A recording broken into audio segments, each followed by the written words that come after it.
ಪಂಡಿತನಾದವನನ್ನೂ ಕೂಡ ಕಾಮ ಸೋಲಿಸಿಬಿಡುತ್ತದೆ ಅಂತ. ಕಾಮಕ್ಕೆ ಪಂಡಿತನಾದವನು ಸೋತು ಹೋಗ್ತಾನೆ ಅಂತನ್ನುವ ಒಂದು ಮಾತು ಮಹಾಭಾರತದಲ್ಲಿ ಬರ್ತದೆ. ಅದಕ್ಕೆ ವೈಶಂಪಾಯನರಂದ್ರಂತೆ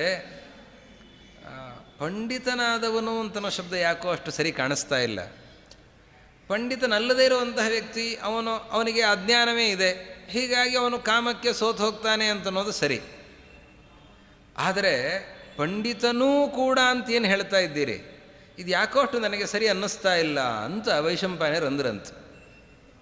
ಹೌದಾ, ಹಾಗಾದರೆ ವಿಮರ್ಶೆ ಮಾಡಿದ ಮೇಲೆ ಆಮೇಲೆ ಮತ್ತೆ ಮುಂದೆ ಪಾಠ ಮಾಡೋಣ ಅಂತ ಅಲ್ಲಿಗೆ ಪಾಠ ನಿಲ್ಲಿಸಿದರಂತೆ. ಅವತ್ತಿನ ದಿವಸ ಅವರು ಪಾಠ ಮುಗಿಸಿಕೊಂಡು ತಮ್ಮ ಆಶ್ರಮಕ್ಕೆ ಹೋಗಿದ್ದಾರೆ. ತಮ್ಮ ನಿತ್ಯಾನ್ಹಿಕವನ್ನು ಮಾಡ್ತಾ ಇದ್ದಾರೆ. ಸಾಯಂಕಾಲದ ಹೊತ್ತಿನಲ್ಲಿ ಮಳೆ ಬರುತ್ತಾ ಇದೆ. ಆ ದಾರಿಯಲ್ಲಿ ಹೋಗ್ತಾ ಇರುವಂತಹ ಒಂದು ಹೆಂಗಸು ಆಶ್ರಮದ ಮುಂಭಾಗದಲ್ಲಿ ಬಂದು ನಿಂತಿದ್ದಾಳಂತೆ. ಮಳೆ ಬರ್ತಾ ಇದೆ ಅಂತ. ಸ್ವಲ್ಪ ಹೊತ್ತಾಯಿತು, ಮಳೆಯಲ್ಲಿ ಪೂರ್ತಿ ತೊಯ್ದು ಹೋಗಿದ್ದಾಳೆ.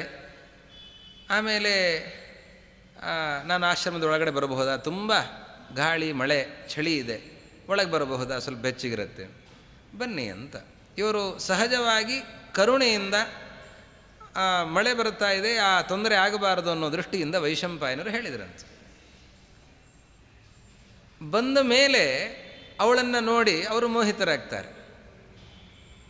ಮೋಹಿತರಾಗಿ ನೀನು ನನ್ನ ಮದುವೆ ಆಗ್ತೀಯಾ ಅಂತ ಇವರೇ ಪ್ರಸ್ತಾವ ಮಾಡ್ತಾರಂತೆ. ಅವರಂತಾರೆ, ನೀನು ಋಷಿ ಗೆಡ್ಡೆ ಗೆಣಸು ತಿನ್ಕೊಂಡಿರುವಂಥವನು, ನನ್ನನ್ನು ಮದುವೆ ಆದರೆ ನೀನು ಮುದುಕ ಆಗಿದ್ದಿ, ನೀನು ಸಮರ್ಥನಾದರೆ ನನ್ನನ್ನು ಮದುವೆ ಆಗಬಹುದು. ಅದಕ್ಕಿಲ್ಲ, ನಾನು ಇನ್ನೂ ತರುಣನೇ ಇದ್ದೇನೆ ಅಂತಂದ್ರಂತೆ. ಅದಕ್ಕೆ ನೀನು ತರುಣನಾಗಿದ್ದಿ ಸಮರ್ಥನಾಗಿದ್ದೀನೋ ನನಗೆ ತೋರಿಸ್ಬೇಕು, ನನ್ನನ್ನು ಹೊತ್ತುಕೊಂಡು ಈ ಆಶ್ರಮಕ್ಕೆ 3 ಸುತ್ತು ಬರಬೇಕು.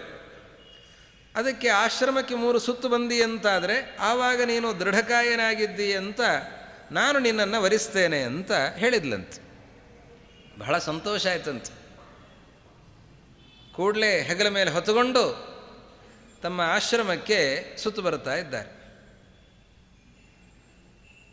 ಸುತ್ತು ಬರುವಾಗ 1 ಸುತ್ತು ಬಂದರು, 2 ಸುತ್ತು ಬಂದರು, 3ನೇ ಸುತ್ತಿಗೆ ಆಯಾಸ ಆಗಿದೆ, ಬಹಳ ಆಯಾಸ ಆಗಿದೆ, ಶ್ರಮ ಆಗ್ತಾ ಇದೆ. ಆದರೂ ಕೂಡ ಹಠ ಬಿಡ್ತಾ ಇಲ್ಲ, ಅವಳನ್ನು ಮದುವೆ ಆಗಲೇಬೇಕು ಅಂತನ್ನುವ ಒಂದು ಹಠ. ಹೀಗಾಗಿ 3ನೇ ಸುತ್ತು ಬಂದು ಅಬ್ಬಬ್ಬಾ ಅಂಥೇಳಿ ನಾನು ಗೆದ್ದೆ ಅಂಥೇಳಿ ಇಳಿಸಿದ್ರಂತೆ 3 ಸುತ್ತು ಬಂದು ನಿಲ್ಲಿಸಿದ್ರಂತೆ. ಆವಾಗ ಎದುರುಗಡೆ ನೋಡ್ತಾ ಇದ್ದಾರೆ, ವೇದವ್ಯಾಸದೇವರು ನಿಂತಿದ್ದಾರೆ. ಅವರಂತಾರೆ, ಏನು ನಾನು ಹೇಳಿದ್ದು ಸರಿಯಾಗಿದೆಯಾ ಅಂತ ಕೇಳಿದ್ರಂತೆ. ಅವರು ನಾನು ಸೋತಿದ್ದೇನೆ ಸ್ವಾಮಿ ಅಂತ ಹೇಳಿ ವೈಶಂಪಾಯನರು ನಮಸ್ಕಾರ ಮಾಡಿದರು ಅಂತ ಒಂದು ಕಥೆ. ಹೀಗೆ ಎಂಥವರನ್ನೂ ಕೂಡ ಕಾಮ ವಶಗೊಳಿಸಿಬಿಡುತ್ತದೆ, ಸೋತು ಹೋಗಿಬಿಡುತ್ತಾನೆ ಪುರುಷ ಕಾಮಕ್ಕೆ. ಹೀಗೆ ಕಾಮಕ್ಕೆ ಅನೇಕರು ಸೋತದ್ದಿದೆ, ಅದಕ್ಕೆ ಸೋಲದೇ ಇರುವಂತಹ ವ್ಯಕ್ತಿಗಳು ಅಂತ ಹುಡುಕಬೇಕಾಗತ್ತೆ. ಕಾಮ ನಿರ್ಜಿತನೊಬ್ಬ, ಕಾಮಿನಿಗೆ ಸೋತೊಬ್ಬ, ಭಾಮಿನಿಯ ಹಿಂದೆ ಹಾರಿದವ. ಸಮುದ್ರ ಮಥನದ ಪ್ರಸಂಗದಲ್ಲಿ ಮೋಹಿನಿ ರೂಪವನ್ನು ಪರಮಾತ್ಮ ಸ್ವೀಕರಿಸಿದ. ಆ ಮೋಹಿನಿ ರೂಪವನ್ನು ನೋಡಲಿಲ್ಲ ನಾನು ಅಂತ ರುದ್ರದೇವರು ಕೇಳಿದ್ರಂತೆ, ನಿನ್ನ ಮೋಹಿನಿ ರೂಪ ನಾನು ನೋಡಬೇಕಲ್ಲ. ಅದ್ಯಾಕೆ, ಅದು ದೈತ್ಯ ಮೋಹಕ್ಕೋಸ್ಕರ ಇರುವಂತಹ ರೂಪ, ನೀನ್ಯಾಕೆ ನೋಡಬೇಕದನ್ನು ಅಂತ ನಾರಾಯಣ ಹೇಳಿದ್ದಂತೆ. ಇಲ್ಲ, ನಾನು ನೋಡಲೇಬೇಕು ಅಂತ ಹಠ ಹಿಡಿದ್ರಂತೆ. ಪರಮಾತ್ಮ ಸುಮ್ಮನೆ ಇದ್ದಾನೆ. ದೂರದಲ್ಲಿ ಆಟ ಆಡ್ತಾ ಇರುವಂತಹ ಆ ತರುಣಿಯನ್ನು ನೋಡಿದ್ರಂತೆ, ಚೆಂಡಾಟ ಆಡ್ತಾ ಇದ್ದಾಳೆ. ಅವಳು ನೋಡಿ ಎಂತಹ ಸುಂದರಿ ಇದ್ದಾಳಲ್ಲ ಅಂತ ಹೇಳಿ ಹಿಂದೆ ಓಡಿ ಹೋಗ್ತಾ ಇದ್ದಾರೆ. ಪಾರ್ವತಿಯನ್ನು ಕೂಡ ಬಿಟ್ಟು ಮರೆತು ಹಿಂದೆ ಓಡಿ ಹೋಗ್ತಾ ಇದ್ದಾರೆ. ಭಾಮಿನಿಯ ಹಿಂದೆ ಹಾರಿದವ. ಕಾಮಾಂಧನಾಗಿ ಮುನಿಯ ಕಾಮಿನಿಗೈದಿದ್ದನೊಬ್ಬ, ಕಾಮದಿ ಗುರುತಲ್ಪ ಗಾಮಿಯೊಬ್ಬ. ಇಂದ್ರದೇವರು ಅಹಲ್ಯಾಗಮನವನ್ನು ಮಾಡಿ ಗೌತಮರ ಶಾಪವನ್ನು ಸ್ವೀಕರಿಸಿದ್ದಾರೆ. ಅದೊಂದು ಪ್ರಸಂಗವನ್ನು ಉಲ್ಲೇಖಿಸುತ್ತೆ, ವೇದವೇ ಅದನ್ನು ಉಲ್ಲೇಖಿಸ್ತಾ ಇದೆ. ಅಹಲ್ಯಾಯೈಜಾರ ಅಂತ ಹೇಳಿ ಉಲ್ಲೇಖಿಸ್ತಾ ಇದೆ. ವಾಸ್ತವವಾಗಿ ಗೌತಮರ ವೇಷವನ್ನು ಸ್ವೀಕರಿಸಿ ಇಂದ್ರದೇವರು ಬಂದದ್ದು ಯಾಕೆ? ಗೌತಮರು ಹೆಚ್ಚಿನ ತಪಸ್ಸನ್ನು ಮಾಡಿ ತಮ್ಮ ಯೋಗ್ಯತೆಯನ್ನು ಮೀರಿ ತಪಸ್ಸನ್ನು ಮಾಡಿದ್ದಾರೆ. ಅದರಿಂದಾಗಿ ಆ ಪುಣ್ಯವನ್ನು ಹೊರುವಂತಹ ಶಕ್ತಿ ಅವರಿಗಿಲ್ಲ. ಅದನ್ನು ಮೀರಿ ತಪಸ್ಸನ್ನು ಮಾಡಿದ್ದಾರೆ, ಅದು ಕಡಿಮೆ ಮಾಡಿಸಬೇಕಾಗಿದೆ. ಅದಕ್ಕೆ ಇಂದ್ರದೇವರು ಶಾಪ ತಗೊಳ್ಬೇಕು. ಶಾಪ ತಗೊಳ್ಬೇಕಂದ್ರೆ ಸುಮ್ಮನೆ ಬಂದು ಶಾಪ ಕೊಡು ಅಂದರೆ ಶಾಪ ಕೊಡ್ತಾರೆ? ಶಾಪ ಕೊಟ್ಟರೆ ತಪಸ್ಸು ಕ್ಷೀಣ ಆಗತ್ತೆ. ಅದರಲ್ಲೂ ದೊಡ್ಡವರಿಗೆ ಶಾಪವನ್ನು ಕೊಟ್ಟರೆ ಅವರ ತಪಸ್ಸು ಪೂರ್ತಿ ಇಳಿದು ಹೋಗುತ್ತೆ. ಅದಕ್ಕೆ ಇಂದ್ರದೇವರು ಅವರೇ ಗೌತಮರ ವೇಷವನ್ನು ಧರಿಸಿ ಬಂದು ಅವರು ಅಹಲ್ಯೆ ಜೊತೆಯಲ್ಲಿರೋದನ್ನು ನೋಡಿ ಗೌತಮರು ಶಾಪವನ್ನು ನೀಡುತ್ತಾ ಇದ್ದಾರೆ. ನೀನು ಸಹಸ್ರಾಕ್ಷನಾಗು ಅಂತೆಲ್ಲ ಶಾಪವನ್ನು ನೀಡುತ್ತಾ ಇದ್ದಾರೆ. ಹೀಗೆ ಇಂದ್ರದೇವರಿಗೆ ಶಾಪವನ್ನು ನೀಡಿದ್ದರಿಂದ, ನಿರಪರಾಧಿನಿಯಾದಂತಹ ಅಹಲ್ಯೆಗೆ ಶಾಪವನ್ನು ನೀಡಿದ್ದರಿಂದ ಅವರ ತಪಸ್ಸು ಕ್ಷೀಣ ಆಯಿತು. ಇಲ್ಲಿ ಇಂದ್ರದೇವರ ಮಹಾಪರಾಧ ಏನಿಲ್ಲ. ಯಾಕೆ? ಉದ್ದೇಶ ಏನು? ಶಾಪವನ್ನು ಸ್ವೀಕರಿಸಿ ಗೌತಮರ ತಪಸ್ಸನ್ನು ಕ್ಷಯಗೊಳಿಸಬೇಕು. ಅದು ಯಾಕೆ ಮಾಡಬೇಕು? ಭಗವತ್ ಸಂಕಲ್ಪ. ಯೋಗ್ಯತೆಯನ್ನು ಮೀರಿ ಹೋಗ್ತಾ ಇದ್ದಾರೆ, ಅದನ್ನು ಕೆಳಗಿಳಿಸಬೇಕಾಗಿದೆ ಅಂತ ಹಾಗೆ ಇಂದ್ರದೇವರು ಪ್ರವೃತ್ತಿಯನ್ನು ಮಾಡಿದ್ದು. ಆದರೂ ಕೂಡ ಮನಸ್ಸಿನಲ್ಲಿ ಒಂದು ಲೇಷ ಭಾವನೆ ಏನಿದೆ, ಅದರಿಂದ ಅವರು ದೂಷಿತರಾಗಿದ್ದಾರೆ ಅಂತ ಕಾಮಾಂಧನಾಗಿ ಮುನಿಯ ಕಾಮಿನಿ ಗೈದಿದ್ದನೊಬ್ಬ ಕಾಮದಿ ಗುರುತಲ್ಪಗಾಮಿಯೊಬ್ಬ. ಚಂದ್ರನ ಪ್ರಸಂಗದ ಉಲ್ಲೇಖ. ಚಂದ್ರ ರಾಜಸೂಯ ಯಾಗವನ್ನು ಮಾಡುತ್ತಾನೆ. ಅವನು ಮಾಡಿರುವ ರಾಜಸೂಯ ಯಾಗಕ್ಕೆ ಬಹಳಷ್ಟು ಪುಣ್ಯ ಬರುತ್ತದೆ. ಅವಭೃತ ಕಾಲದಲ್ಲಿ ಗುರುಪತ್ನಿಯಾದ ಬೃಹಸ್ಪತ್ಯಾಚಾರ್ಯರ ಪತ್ನಿಯಾದಂತಹ ತಾರೆಯನ್ನು ನೋಡಿ ಮೋಹಿತರಾಗ್ತಾ ಇದ್ದ ಚಂದ್ರ. ತಾರೆಯ ಅಪಹಾರವನ್ನು ಮಾಡುತ್ತಾರೆ. ಬಹಳ ದೊಡ್ಡ ಅನರ್ಥ ಆಗಿ ಹೋಗುತ್ತೆ. ಆವಾಗ ಎಲ್ಲರೂ ಕೂಡ ಕಂಗಾಲಾಗ್ತಾ ಇದ್ದಾರೆ. ಚಂದ್ರನನ್ನು ಎದುರಿಸುವ ಶಕ್ತಿ ಯಾರಿಗಿಲ್ಲ, ಸೋತು ಹೋಗ್ತಾರೆ. ಆಮೇಲೆ ಒಬ್ಬ ಮಗ ಹುಟ್ಟುತ್ತಾ ಇದ್ದಾನೆ, ಅವನೇ ಬುಧ ಅಂತ ಹೇಳ್ತಾ ಇದ್ದಾರೆ. ಹೀಗೆ ಅಂತಹ ರಾಜಸೂಯಾಗ ಮಾಡಿದ ಆ ವ್ಯಕ್ತಿ, ಜಗನ್ಮೋಹಕನಾದಂತಹ ವ್ಯಕ್ತಿ ಚಂದ್ರ ತಾನೇ ಮೋಹಿತನಾಗಿಬಿಟ್ನಲ್ಲ. ಅದರಲ್ಲಿಯೂ ಕೂಡ ಗುರುಪತ್ನಿಯನ್ನು ನೋಡಿ ಮೋಹಿತನಾಗಿದ್ದಾನೆ. ಮಹಾಪರಾಧ.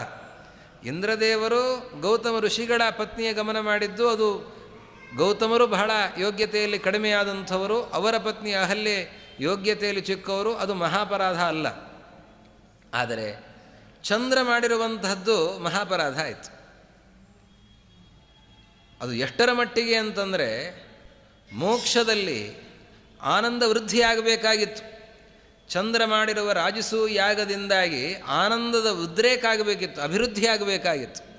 ಆದರೆ ಈ ಅಪರಾಧದಿಂದ, ಚಂದ್ರ ಮಾಡಿರುವ ಈ ಅಪರಾಧದಿಂದ, ಗುರುಪತ್ನಿ ಗಮನ ರೂಪವಾದ ಅಪರಾಧದಿಂದ ಚಂದ್ರನ ಆ ಅಭಿವೃದ್ಧಿ ಏನಿದೆ, ಆನಂದ ಹೆಚ್ಚಾಗಬೇಕು ಅಂತೇನಿತ್ತು ಅದು ಕಡಿಮೆಯಾಯಿತು ಅಂತ. ಮೋಕ್ಷದಲ್ಲಿಯೂ ಕೂಡ ಆ ಆನಂದದ ಉದ್ರೇಕ ಅದಕ್ಕೆ ಅವಕಾಶ ಇಲ್ಲ ಅಂತಾಯಿತು. ಯಾಕೆ ಅಂತಂದರೆ ಮಾಡಿದಂತಹ ಅಪರಾಧದಿಂದ. ಅಂತಹ ದೇವತೆಗಳು, ಅಂತಹ ಎತ್ತರದ ಸ್ಥಾನದಲ್ಲಿದ್ದವರು, ಅನೇಕ ಋಷಿಗಳು, ತಪಸ್ವಿಗಳು ಎಲ್ಲ ಗೆದ್ದಿದ್ದಾರೆ. ಮನೆ ಮತ್ತೊಂದು ಯಾವ ಅಪೇಕ್ಷೆಯೂ ಕೂಡ ಇಲ್ಲ, ಭಯ ಇಲ್ಲ. ಕಾಡಿನಲ್ಲಿರ್ತಾರೆ, ಗೆಡ್ಡೆ ಗೆಣಸು ತಿಂದ್ಕೊಂಡಿರ್ತಾರೆ. ಆದರೂ ಕೂಡ ಮನೋನಿಗ್ರಹ ಅವರಿಗೆ ಸಾಧ್ಯ ಆಗೋದಿಲ್ಲ. ಕೆಲವೊಮ್ಮೆ ಅವರೂ ಕೂಡ ಜಾರಿ ಬೀಳುವಂತಹ ಪ್ರಸಂಗಗಳಿವೆ. ಇದನ್ನು ಹೇಳ್ತಾರೆ. ಹೀಗೆ ಅಂತಹ ಮಹನೀಯರೂ ಕೂಡ ಕೆಲವೊಮ್ಮೆ ಜಾರಿ ಬೀಳ್ತಾರೆ. ಎಂದಿಗೂ ಕೂಡ ಜಾರದೇ ಇರುವಂತಹ ವ್ಯಕ್ತಿ ಅಂತಂದರೆ ಅವನು ಜನಾರ್ದನ ಒಬ್ಬನೇ ಅಂತ ಲಕ್ಷ್ಮೀದೇವಿ ಸಾರ್ತಾ ಇದ್ದಾಳೆ. ಧರ್ಮ ಉಂಟೊಬ್ಬನಲಿ ಹೆಮ್ಮೆಯ ಹೆಸರಿಗೆ ಅಮ್ಮಮ್ಮ ತಕ್ಕ ಗುಣವಿಲ್ಲ. ಕ್ಷಮ್ಮೆಯ ಬಿಟ್ಟೊಬ್ಬ ನರಕದಲ್ಲಿ ಜೀವರ ಮರ್ಮವ ಮೆಟ್ಟಿ ಕೊಲಿಸುವ ಶೋಭಾನೆ. ಹೆಸರು ಧರ್ಮರಾಜ ಅಂತ. ಧರ್ಮ ಉಂಟು ಒಬ್ಬನಲ್ಲಿ, ಹೆಮ್ಮೆಯ ಹೆಸರಿಗೆ ಅಂತ.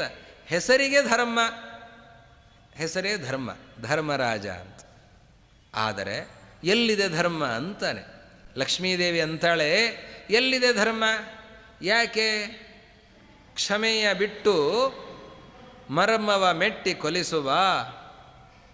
ನರಕದಲ್ಲಿ, ನರಕಕ್ಕೆ ತಂದು ಹಾಕಿ ಅಲ್ಲಿ ಅವರಿಗೆ ಕ್ರೂರವಾದಂತಹ ಶಿಕ್ಷೆಗಳನ್ನು ಕೊಡುವಂತಹ ಧರ್ಮರಾಜನಿಗೆ ಕ್ಷಮೆಯಲ್ಲಿದೆ, ದಯೆಯಲ್ಲಿದೆ. ಕ್ರೌರ್ಯ ಅನ್ನುವ ದೋಷ ಅವನಲ್ಲಿ ಇದೆ. ಹೀಗೆ ಒಬ್ಬೊಬ್ಬರಲ್ಲಿ ಒಂದೊಂದು ದೋಷಗಳಿವೆ, ಪ್ರತಿಯೊಬ್ಬರಲ್ಲೂ ದೋಷಗಳಿವೆ. ದೋಷ ಇಲ್ಲದೇ ಇರುವಂತಹ ವ್ಯಕ್ತಿ ಯಾರು? ಉಳಿದವರು ಯಾರೂ ಕೂಡ ಇಲ್ಲ. ಎಲ್ಲರಲ್ಲಿಯೂ ಇರುವಂತಹ ದೋಷ ಯಾವುದು? ಅದನ್ನು ಹೇಳ್ತಾರೆ.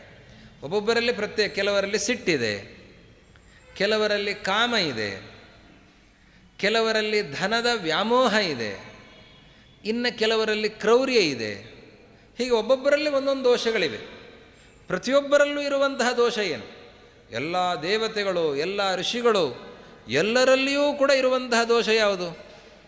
ಎಲ್ಲರಾಯುಷ್ಯವ ಶಿಂಶುಮಾರ ದೇವ ಸಲ್ಲೀಲೆಯಿಂದ ತೊಲಗಿಸುವ ವಲ್ಲೇನಾನಿವರ ನಿತ್ಯ ಮುತ್ತೈದೆ ಎಂದು ಬಲ್ಲವರೆನ್ನ ಭಜಿಸುವರು. ಪ್ರತಿಯೊಬ್ಬರಲ್ಲಿಯೂ ಇರುವಂತಹ ದೋಷ ಅಂದರೆ ಅಲ್ಪಾಯುಷಿಗಳು. ಅವರೆಲ್ಲರಿಗೂ ಕೂಡ ಮರಣ ಇದೆ. ಕೊನೆಯಲ್ಲಿ ಪ್ರಳಯ ಕಾಲದಲ್ಲಿ ಎಲ್ಲರನ್ನೂ ಕೂಡ ಪರಮಾತ್ಮ ನುಂಗಿ ಹಾಕ್ತಾನೆ. ಯಸ್ಯ ಬ್ರಹ್ಮಚಕ್ಷತ್ರಂಚ ಉಭೇ ಭವತ ಓದನಃ ಮೃತ್ಯುರು ಯಸ್ಯೋಪಸೇಚನಂ. ಎಲ್ಲರನ್ನೂ ಕೂಡ ಪರಮಾತ್ಮ ಪ್ರಳಯ ಕಾಲದಲ್ಲಿ ನುಂಗಿ ಹಾಕ್ತಾನೆ. ಹೀಗಾಗಿ ಮರಣ ಅನ್ನುವ ದೋಷ ಯಾರಿಗಿಲ್ಲ? ಎಲ್ಲರಿಗೂ ಇದೆ. ಬ್ರಹ್ಮನಿಗೂ ಕೂಡ ಇದೆ ಮರಣ. ಬ್ರಹ್ಮನಿಗೂ ಕೂಡ ತಪ್ಪಿದ್ದಲ್ಲ, ಎಲ್ಲರಿಗೂ ಕೂಡ. ಇಂದ್ರನಿಗೆ ಸ್ವರ್ಗದ ಆಧಿಪತ್ಯ ಇದೆ, ಪ್ರಳಯ ಕಾಲದಲ್ಲಿ ಪರಮಾತ್ಮನ ಹೊಟ್ಟೆ ಸೇರಲೇಬೇಕು. ಹೀಗೆ ಪ್ರಳಯ ಕಾಲದಲ್ಲಿ ಎಲ್ಲರೂ ಕೂಡ ಮರಣವನ್ನು ಹೊಂದಬೇಕು. ಇಲ್ಲಿ ಒಂದು ಬಹಳ ಸ್ವಾರಸ್ಯದ ಶಬ್ದವನ್ನು ರಾಜರು ಬಳಸ್ತಾರೆ. ಶಿಂಶುಮಾರ ದೇವ ಅಂತ ಬಳಸ್ತಾರೆ. ಶಿಂಶುಮಾರ, ಶಿಂಶುಮಾರನಿಗೆ ಏನು ಸಂಬಂಧ? ಜನಾರ್ದನ ಅಂತ ಹೇಳಬೇಕಿತ್ತು. ಜನಾರ್ದನ